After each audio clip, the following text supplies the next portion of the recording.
following the rising corruption cases in Nigeria, which have continued to damage the reputation of the nation and its citizens around the world.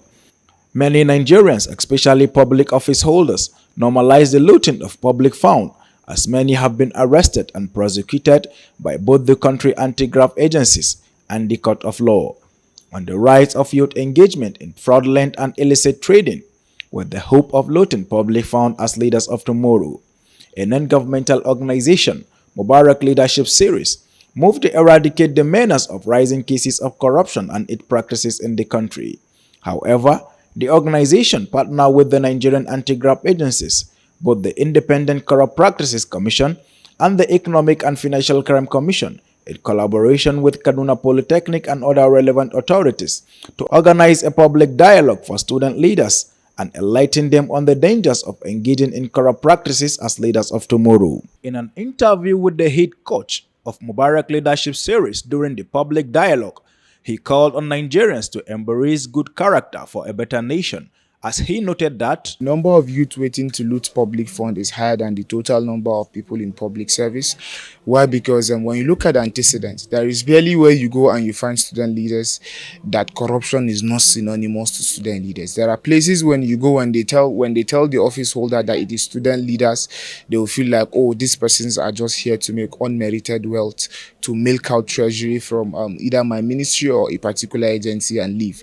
So this is why we deem it fit and very much necessary to take this giant stride in this wise. Call on all Nigerian youth to take up the responsibility of fighting corruption. Why? Because you who gave out something to earn something is guilty, you that receive is guilty, and you that was there when it happened is also guilty.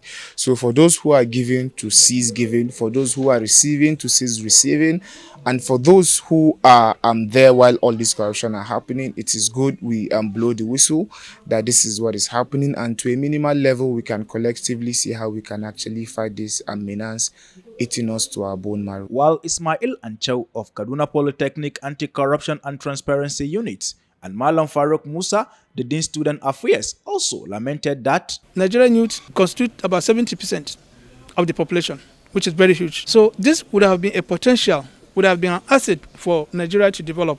But because of this monster of corruption, look at all the sectors are not doing well.